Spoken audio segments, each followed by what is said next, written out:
All right, guys, this is probably the most controversial thing I've ever said on this channel ever. So please don't leave any angry comments down below. But Squaresoft had the best run of all time in the 90s. I know. Oh my God, I know. Whew. I'm so brave for saying that. I'm so brave.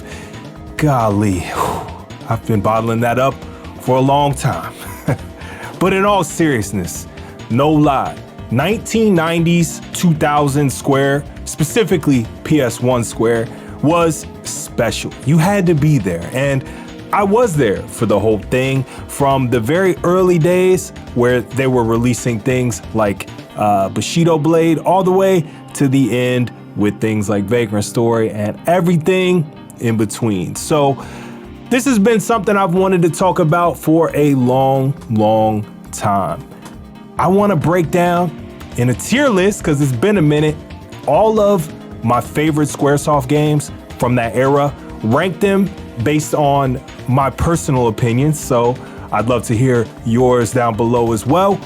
But really, this is just me reminiscing on some of my favorite all-time games and talking about some of the ones that I thought maybe aren't as good or kind of failed and missed the spot. There aren't many of those, obviously, because Square was on fire, but there were a few. So we're just gonna keep this simple. We got S, we got A, we got B, C, D, and need to play, because believe it or not, despite me loving Squaresoft and owning basically every game that they released, there are a few in here that I've never played. So let's go ahead and just get into it, because I'm so excited for this video, guys. So if you're in the tier list, if you're in the Squaresoft, if you're in the classic role-playing games and all of that, make sure to like, share, subscribe, tell a friend about the Gamersician. So without further ado, let's go. All right, so first up, we have Brave Fencer Musashi. Now, this game was released November 12th, 1998. And you know, I would describe this one as fun and charming. It was super irreverent. It had kind of its own hilarious style, and the look of it was really cool back then. I actually got this for Christmas in 1998, and I have really fond memories. You would have two swords. You had the Lumina sword and the big sword, and the Lumina sword was the blue one that allowed you to pull skills from enemies. It was one of those games. It was kind of Square's attempt at more like a Zelda in 3D, to kind of go up against all the Zeldas in 3D that were coming out. Now, the thing about Brave Fencer Musashi was it had that Tetsuya style. I do believe he designed all of the art for the game, if I'm not mistaken, and you can see it in these characters. The style of Musashi himself, very cool, timeless. It's just one of those things that once you see him, you just never forget. And I remember I played and beaten this game probably 4, 5, 6 times. And back in that day, they would always release games with demo discs. And if I'm not mistaken, I think this one came with a Final Fantasy VIII demo, right, packed in. This game was probably about 10 to 12 hours long, had a really silly and fun style, very comedic. It was just slapdash type of content within the game. Not serious at all, not at all. Fun, quirky. I bet it hasn't aged the best. I just get that vibe thinking back about it, and the voice acting was a little sketchy, but you know, it's 90s Japanese role-playing game era shit. So as far as Brave Fencer Musashi, this is setting the tone. What if I go ahead and put this one in B? I just don't think, for as good as it is and for as many times as I played it and loved it, I just know relative to a lot of other games in here, I'm gonna have to make sure that it's in its appropriate spot. So we're gonna go with B for Brave Fencer Musashi. Now, next up, we have Bushido Blade, which was released March 14th, 1997. Something that you might not know if you've never played this. It was a fighting game, which oddly enough, 90 Square released a decent amount of fighting games. I was like, this is kind of an anomaly, but really, it's kind of not. There's quite a few fighting games on this list looking back through their catalog. It's not a mistake. But the cool thing about Bushido Blade was that it was a one-hit kill game, which means you could literally walk up to somebody, first swipe, and murder them. Yeah, in Bushido Blade, one-hit kills were a thing, and it was just an insane, like 3D free run type of fighting game. I loved it. I never owned it, but we borrowed it from a friend, swapped it with some other games with a friend, and I remember playing it quite a bit, rented it once or twice. A lot of fun. A really different game. It didn't have a lot going for it beyond kind of its main thing, which was the one-hit kills. It was well received, and I think it was super dope. And it ended up getting a sequel, which we'll talk about here shortly. But Bushido Blade, I think I'm gonna have to put this also in B tier behind Brave Fencer Musashi. I think Musashi is a game that I have much more fond memories of. Like I said, we never owned Bushido Blade, though I did play it a decent amount. And really cool, super innovative game. I haven't seen a whole lot of fighting games that have this layout where you can just kill somebody instantly. It also had things where if you hit limbs, they would lose the use of their left or their right arm, which would limit their moveset. Really cool and interesting and innovative stuff from Square. That was what really was the through line of these 90s games. As you'll see, they were just trying shit. That was the cornerstone of their style back then. So Bushido Blade, dope game, probably hard to go back to, but was awesome at the time. Now, Bushido Blade 2 is a game that I played a demo. I think it was a PSM demo, but it was super limited. And I do remember thinking it was cool. It got solid reviews back then, released just about a year after Bushido Blade, year and a half here in the States, October 29th, 98. It seemed like it didn't quite land as hard as the first one. And technically I didn't really play a whole lot of it, so I'm gonna throw this one in need to play just because of that. But I think it would probably fall more into the C range for those that have played it. Now, next up, we have Chocobo's Dungeon 2, which released on December 17, 1999. It was actually a roguelike role-playing game, which, again, ahead of the curve, doing some different shit. I actually played a little bit of this recently on my PS5. I have the remaster or remake, and seemed pretty fun. I didn't get very far. It seems very limited in scope. Kind of reminds me of sort of what Kirby is to Nintendo. It's where they kind of used their properties to make simpler, more kid-friendly games, and Chocobo's Dungeon felt like something like that. Much more friendly to the youth. So maybe if I played it back then, I would have enjoyed it, but this was kind of outside of the realm of what I was into. So pretty niche. As someone that hasn't played a whole lot of it, but I think I've played enough to know how I feel about it, I'm gonna put this one in C. Might be something that I eventually cover on the channel if people are like hardcore fans of Chocobo Dungeon 2. I'd be willing to try it out, but from what I played, seemed like a good game, but nothing spectacular. So now, next up, we have Chocobo's Racing, which came out August 10th, 1999. It's a kart racing game. I do remember playing a little bit of this as well. I always loved Chocobos, of course, as a big Final Fantasy guy, but I just was at that age, at like my very early teens, where I didn't really want to play kiddie games. I wanted more mature and kind of hardcore games, I guess one could say. This game got kind of mixed reviews back in the day. Charming but shallow is how I would describe it. I think it also belongs in C. Man, I'm just going in alphabetical order, I guess. All the B's, all the C's so far, but I would say Chocobo Racing, not as good as Chocobo Dungeon. seemed like a decent game, but nothing spectacular. It almost feels like it could go on D, but that seems a little, you know, a little bit harsh for what is ostensibly just a kid's racing game that was not meant to be some big, bold, declarative statement by Squaresoft. So we're just gonna leave that in C for now. Now, I can tell you the next game will definitely not end up in the C tier. We have Chrono Cross, released August 15th in 2000. Whew. Now, Chrono Cross is an interesting game.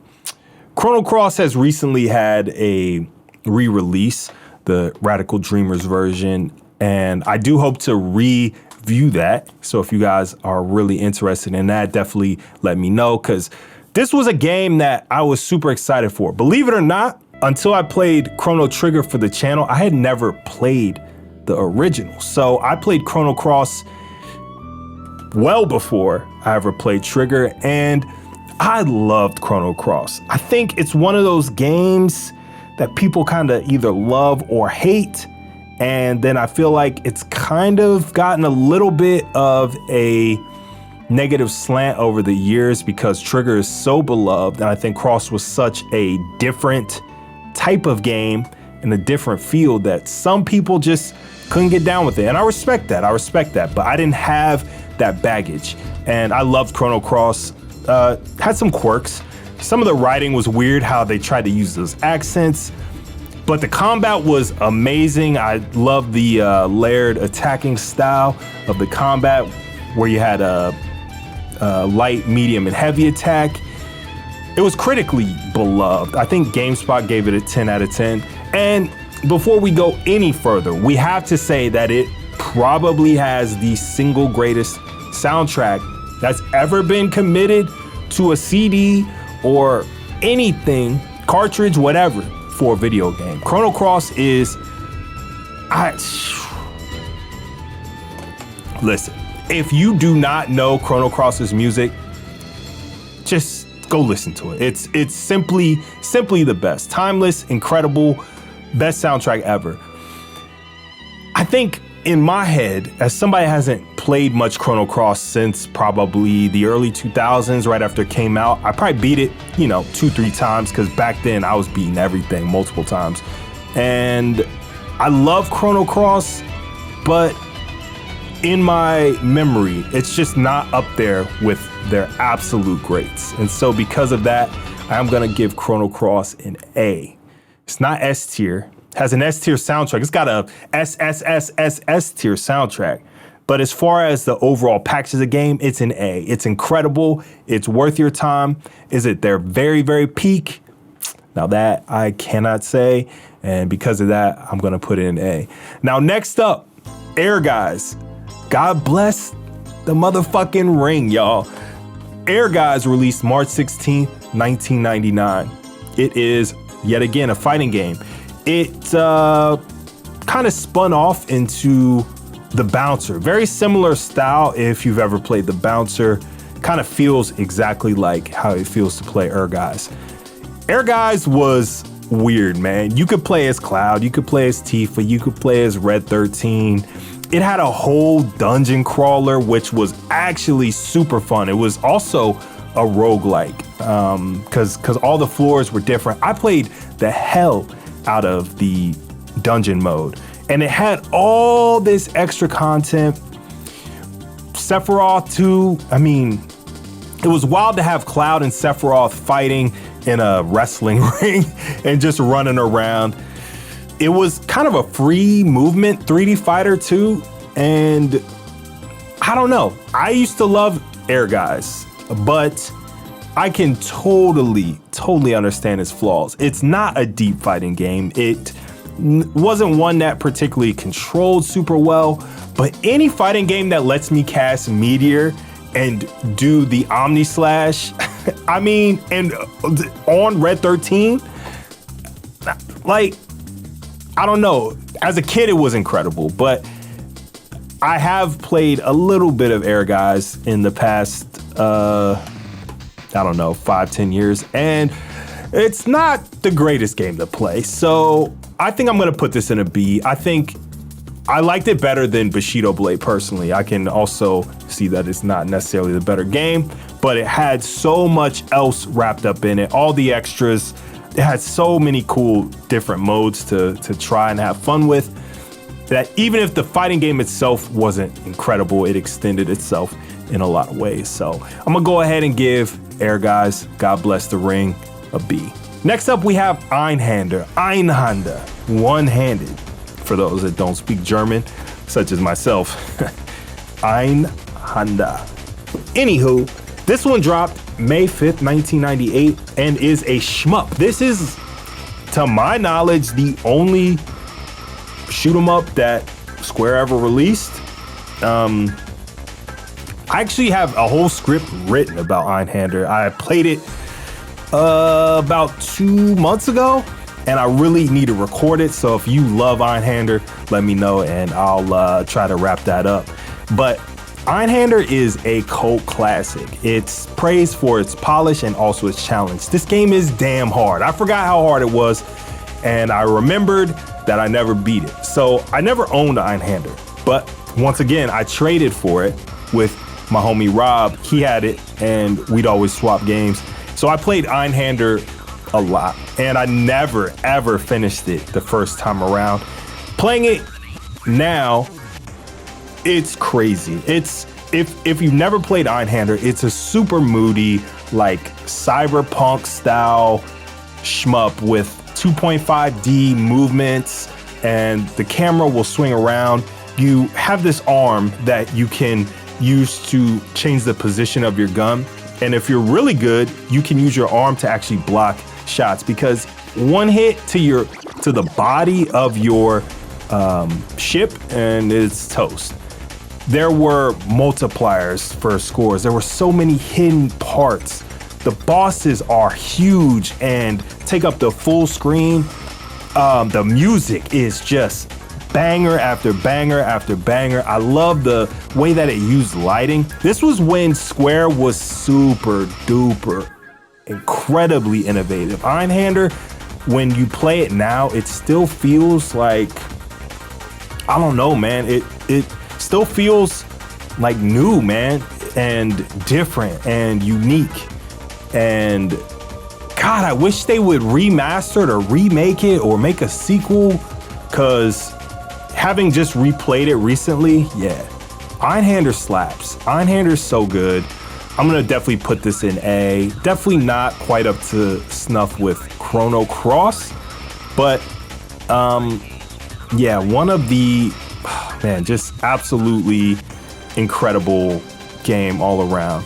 Yeah, so we're gonna talk about the Anthology Chronicles and Origin next.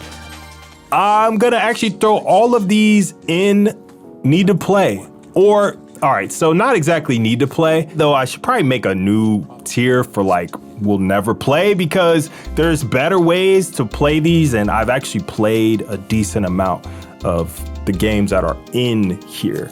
Anthology released in October of 1999. Chronicles released June 2001, and Origins released March 2003. One of the things I remember hearing about these games when they dropped was how crazy the loading times were. And of course, PlayStation 1, they had a lot of loading, but with the games that were built for the system, Square knew how to work around that. And because these were ports of cartridge-based games, I just don't think they were optimized. And I know that Origins were remakes of FF1 and 2, but the other ones were essentially just compilations of various games. So I never played them this way, but I have played, Chrono Trigger now.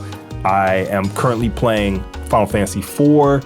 Of course, I played Final Fantasy VI for the channel as well. So I have caught up on quite a few of these, but I don't think I'll ever play them this way, because it seems like these might be some of the worst ways to play it. But if you had a PS1 back then, it would have been a great way to enjoy those. But yeah, man, not for me. I keep rearranging these because I had a list written out, and I want to make sure I do them in order so that I know what I'm talking about. All right. So next up, we got Final Fantasy Tactics. Released in January of 1998. Final Fantasy Tactics. Final Fantasy Tactics. I don't even feel like I need to talk about Final Fantasy Tactics. It's honestly, clearly I'm at a loss for words. This is one of all the games that are left up here and all the games that I've put up already. Obviously, I haven't put up any S tiers yet, but this is definitely one of my favorite, not only 90s Square games, but games just all together. Final Fantasy Tactics was genre defining. It was ahead of its time. The story is still powerful. We're getting a remake and it looks so cool. I'm super excited to have options to play the original, the new version. Man, this is one of the most important games in my life. And when it came out, few games have impacted me the way that Final Fantasy Tactics did. The class system was so robust. The way that you could break the game, all the different characters. Final Fantasy Tactics, absolutely S tier. What are we even talking about? S tier, S plus tier, whatever tier, period. Yes. Tactics, the GOAT. Except the actual GOAT. Let's just go ahead and put this S tier. Final Fantasy VII, September 1997. Probably the most influential role-playing game ever made. I don't think that's hyperbolic. It was kind of the game that launched 1,000 ships. And I got this for my 11th birthday because it came out about 2.5 weeks before my birthday. I got this, and there's few memories that I have in gaming more just forward of mind. Final Fantasy VII, next level. Everything about it, man. I have beaten Final Fantasy VII 6, 7, 8 times. Who even knows at this point? One of my biggest achievements was actually beating Ruby Weapon pre the knowledge that we have now to beat Ruby relatively easily. One of the most important games ever made and one of the best. Can you poke holes in it now? Of course. I think the cool thing is that if you love video games the way that I do, you can both be critical of them and then also realize that there's so many good parts of games that are flawed. To me, a 10 out of 10 doesn't mean that a game is flawless. It means that the way that it presents itself is so masterful, so passionate that it can't be denied. And Final Fantasy VII can't be denied. It's one of those games that I don't care who you are, you can love it, you can hate it, you can say it's overrated, whatever. But it's one of those games that you can't take away what it did and what it stood for people like me, for 11-year-old kids like me that just were blown away. If you were coming from the types of games that we were back then, to see the graphics, to see the FMV sequences, to hear the music. And believe it or not, this was my first Final Fantasy. Because I didn't have an SNES. It was stolen. We've been over this. So this was like my heart, FF7. I don't know if anything's gonna go past it. How could it? Enough with that. Final Fantasy VIII. Bro, this is where people might start to get mad at me, but this is my list. Final Fantasy VIII was released September 9th, 1999, right alongside our boy, the Dreamcast. 99.99 was a hell of a day. Now, Final Fantasy VIII might be the most divisive game in maybe all of gaming. I feel like way more than Chrono Cross. I know I said that that's a love it or hate it type game. FF8 feels like the love it or hate it type game. I know people that think FF8 is the greatest game ever made, and I know people that think that FF8 is just doo-doo. And I don't believe it's boo-boo like that. I appreciated FF8. I've beaten it a couple times. It was a game that I enjoyed. Of course, I was looking forward to it so much after 7. And maybe some of my expectation played into how I eventually felt about it when I played it back in 99. I haven't played it again in super long. The draw system just was never for me. I didn't like the look of the characters in the game, not their character design, but the look, how they were presented in 3D. And I don't know, there's so much to love about FF8, even for someone like me who doesn't love it. Music's incredible. The graphics overall were incredible, groundbreaking, and just phenomenal. Some of the best FMV, one of the best opening scenes ever. After I saw that, I was like, oh shit, I'm gonna like this more than 7. And of course, I didn't end up liking it more than 7, but I thought I might.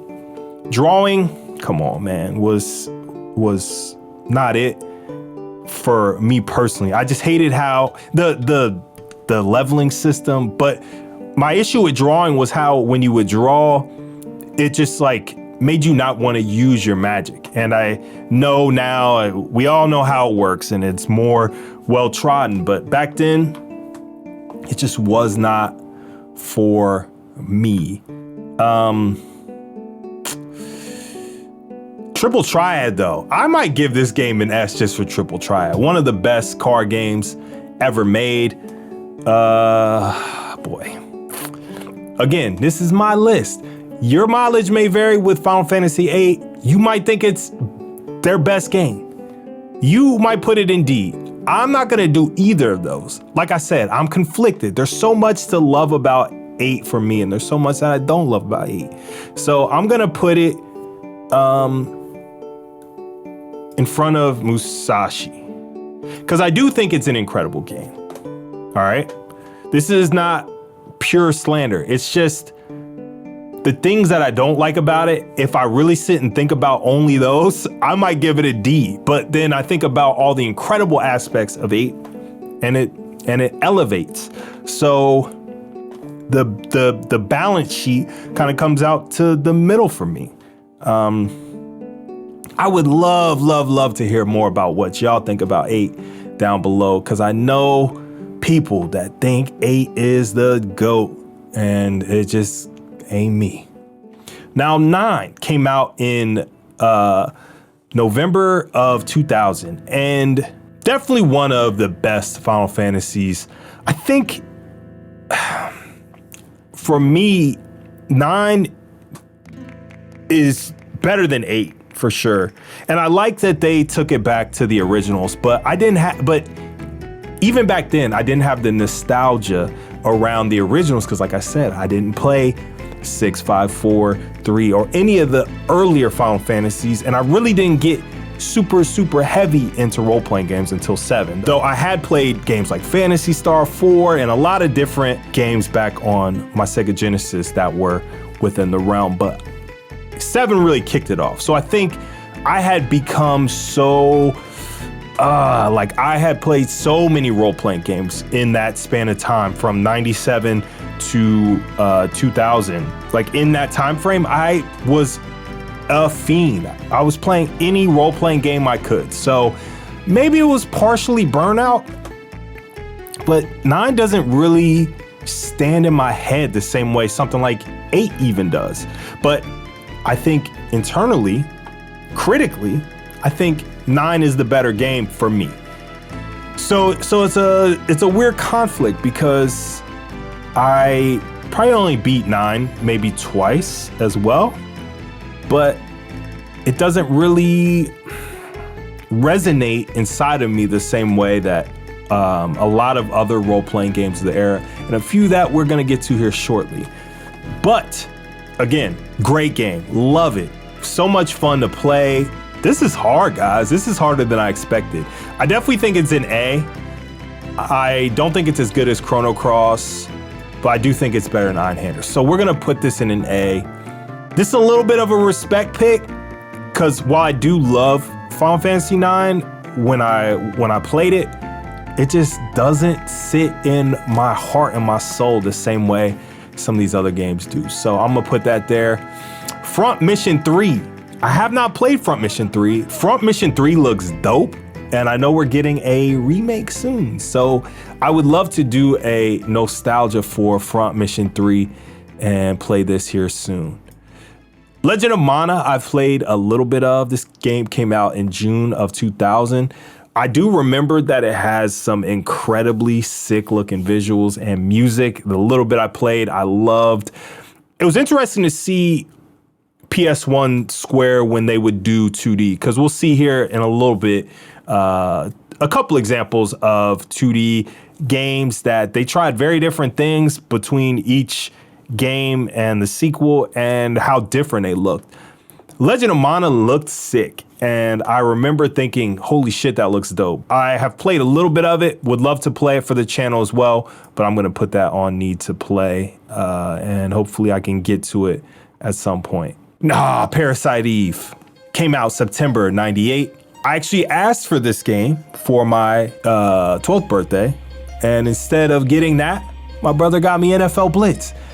That motherfucker, I still hate him for that. I did get him back one year. I got him an empty box for a game he wanted, and I put Parasite Eve inside. A loose copy of it. Yeah, fuck that guy. Anyway, shout out to Brandon. I am just kidding, bro. Parasite Eve was, again, something way off the beaten path for Square. It was a survival horror game, but it had like an action role-playing game slant, because you would get bullets and you use them kind of like consumable, and then you also got magic, and your mitochondria came into it, and it's all based off of a book that was written in Japan, I think also in the late 90s or mid 90s. And yeah, one of those games that when you play it, it took place in New York and starred a very charismatic lead with a very charismatic antagonist. Parasite Eve, the way it played out with the wireframe combat and all that, again, Square was just trying shit, and I love that. I miss that about a lot of modern games, because outside of the indie space, it is hard to experiment because games cost so much money to make. And if you experimented with something like Parasite Eve and it failed, I mean, yeah. It was a pretty short game. Kind of had some weird pacing here and there when you would go back to the precinct and all that. But I remember loving the Chrysler Building and really powering yourself up, and the secret boss, and the whole story. The combat was amazing. The music, all the music in Parasite Eve, some of the best piano scores in any game that I've ever heard. The combat theme lives in my head. I can hear that little piano line right now. I'm gonna go ahead and put Parasite Eve for me in A. I'm gonna put it in front of FF9. That might agitate some of y'all, but you can make your own damn tier list, because I actually will put a link to this tier list that I built in Tier Maker for you, and I'd love if you shared it with me on socials at TheGamersician. Find me anywhere, Twitter, Blue Sky, Instagram. I'd love to see your tier list and how much it differs from what I'm doing here. Parasite Eve 2, I've gone on these weird like tangents of watching content about Parasite Eve 2. I've never played it, but I know a lot about it. It's a much different game. It tries to lean more into that Resident Evil vibe because it's more all real time. It came out in September of 2000. Definitely felt like they slipped up here. Third birthday ended up on the PSP and was even more of a fumble. So I'm gonna put this in need to play.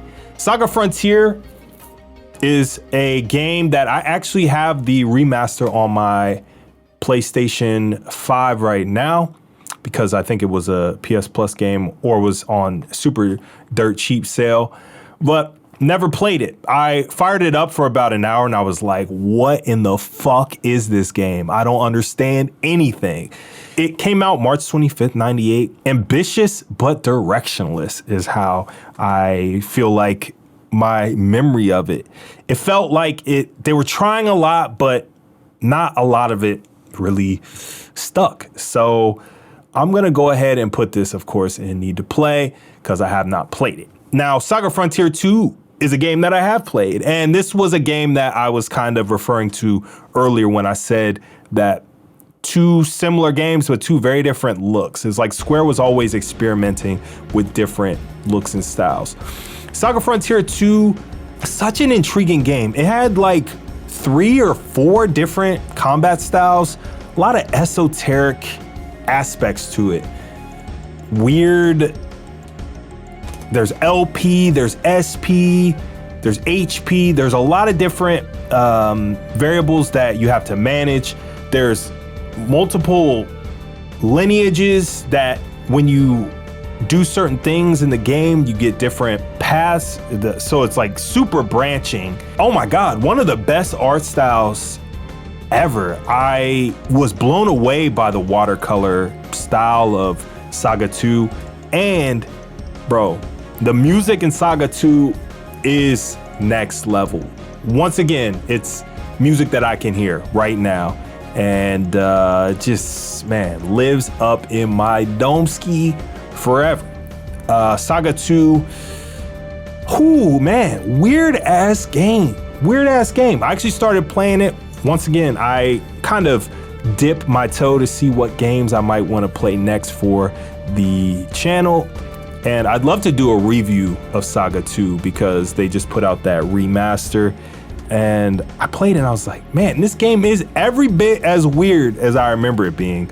But god damn, the style, the music, these Saga games just seem super ambitious and weird. Ambitious and weird is exactly how I would describe it. I'm gonna put this in B. I think it's better than Brave Fencer, but you know, respectfully, I can't say it's a better game than Final Fantasy VIII, despite me having fonder memories of it back in the day. Threads of Fate is a game that came out in July of 2000. It was super well reviewed, but was commercially a flop. I think what I'm learning is that those 2000 games, I kind of missed most of them. I remember playing Threads of Fate on a demo disc, and it seemed cool, but I don't know, the combat loop didn't really stick with me, and so I never really sought it out.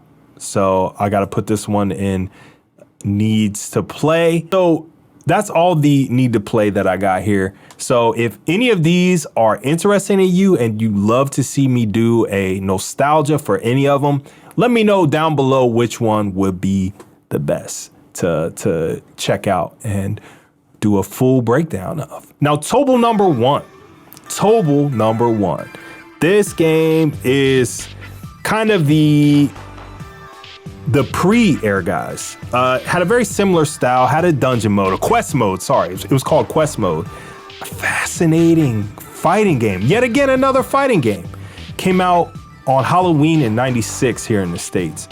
Super innovative fighter, and it had a Final Fantasy VII demo disc, which y'all don't know now, like, well, y'all do know because my demographics, y'all know. But if you have stumbled here and you're under the age of, I don't know, 25, demo discs could move units straight up because it was a way to get a first taste of a game that you were really looking forward to.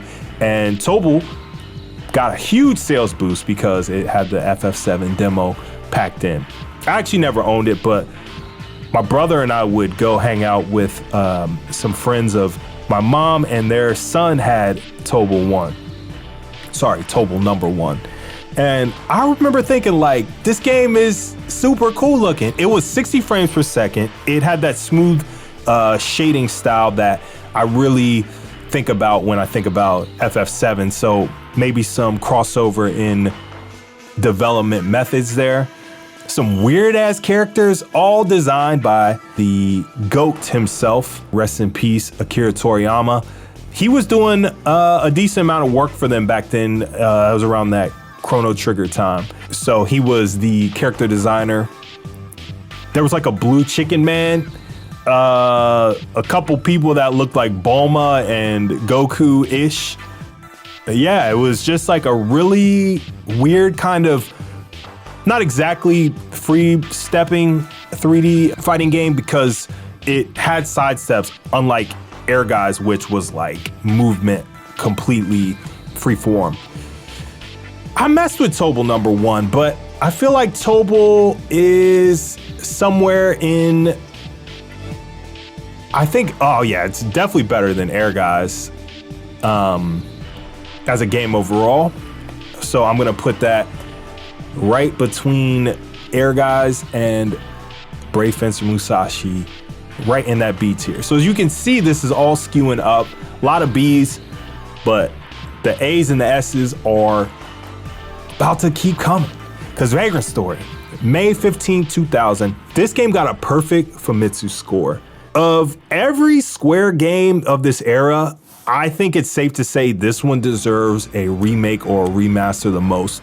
Except for maybe the game that comes after this. But Vagrant Story felt like the culmination of everything that Square had learned in the development cycles that they had gone through.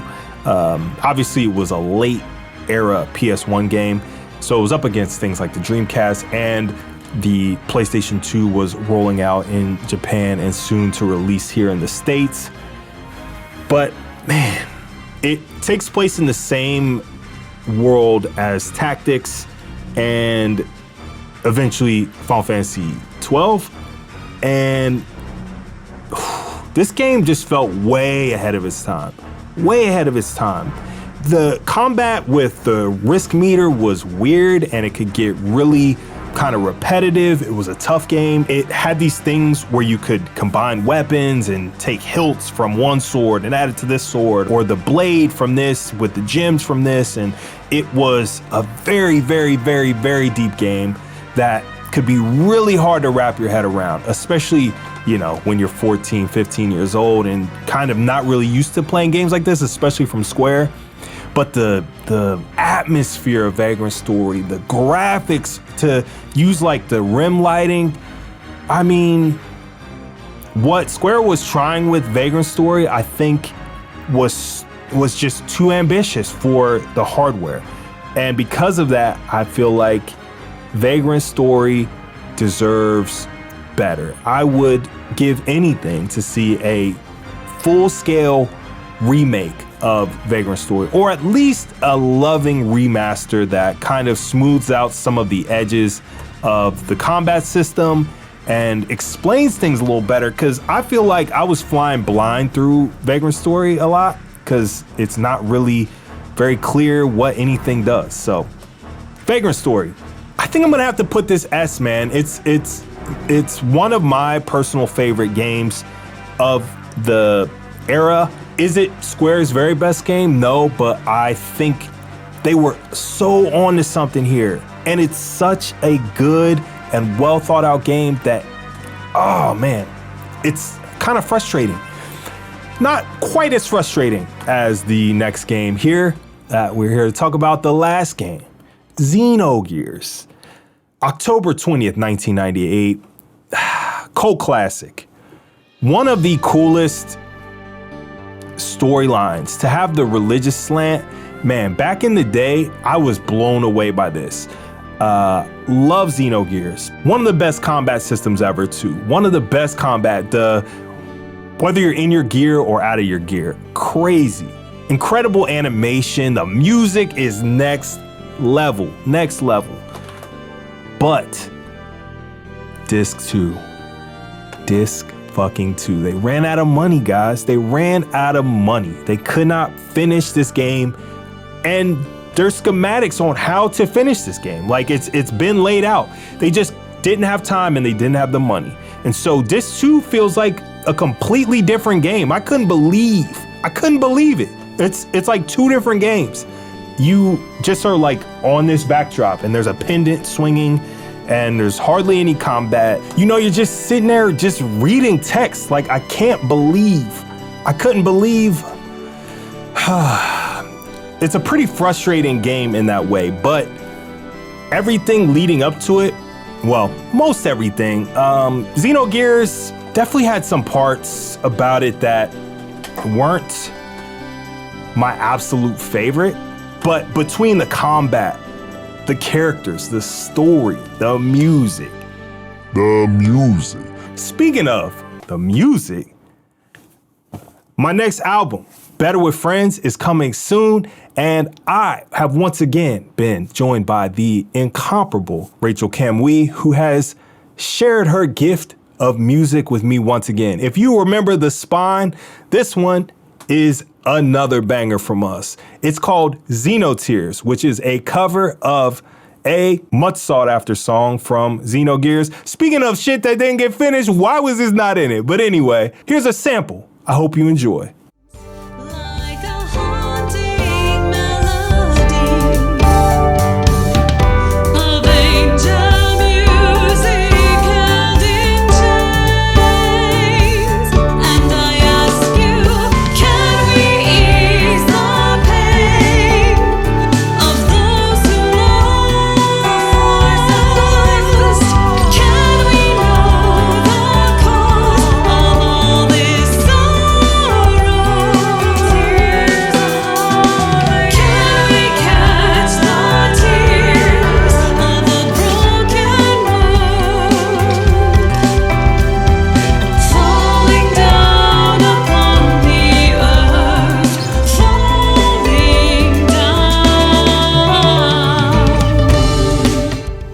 Once again, that is Xenotears, a song off of my upcoming album called Better with Friends, due to release the day before my birthday, September 26th of this year, on my Bandcamp. And if you are a member of this channel here, you will get a copy of it day one for free. Yes, that's right. I will send you a code personally of the entire album to download for nothing. So definitely check out memberships, because I hope to begin doing more streams, doing some membership only games and tournaments where you get to hang out with me, and potentially even working on music with you guys. So if that sounds right up your alley, don't forget to like, share, subscribe, and consider joining and being a member here. So back to Xenogears. What could be the final rating for Xenogears? If Disc 2 was done, so like Vagrant Story, a remake needs to happen, right? I would love a top to bottom remake of Xenogears, or a remaster with the expanded final disc. One or the other would be more than enough for me, because I really feel like the ball was dropped with that not being able to be finished. So Disc 1 of Xenogears, S for sure. Disc 2, not worse than something like, you know, what Final Fantasy VIII was to me, or anything like that, for sure. It's still high caliber shit. So I think I'm going to put Xenogears at the very top of A. I have fonder memories of it than Chrono Cross, but because of what was missing, and knowingly missing. Like, I even remember back in the day thinking, something about this doesn't seem finished. Like, I feel like I'm missing a whole section here. And then to find out years later that I was indeed missing an entire section was a little off-putting. But anyway, Xenogears is one of a kind, one of the most well-rounded and amazing games that Square ever put out. I think deserves being at the very top of A, just clawing at the S tier. So as you can see here, we are done. We have Final Fantasy VII, Tactics, and Vagrant Story in the S tier, and everything else cascades down from there. So the games that I missed, what should I play next? Do you agree with my rankings? You probably don't. And I'd love to hear why and what you think are the correct rankings. And remember, share yours with that link down below. You can do your own tier ranking, put your own video out, and talk your own shit, and talk shit about me if you want. Once again, always appreciate you guys watching. Check this one out, all about that great Square game right there. And as always, I'll see you guys on the flip side. Peace.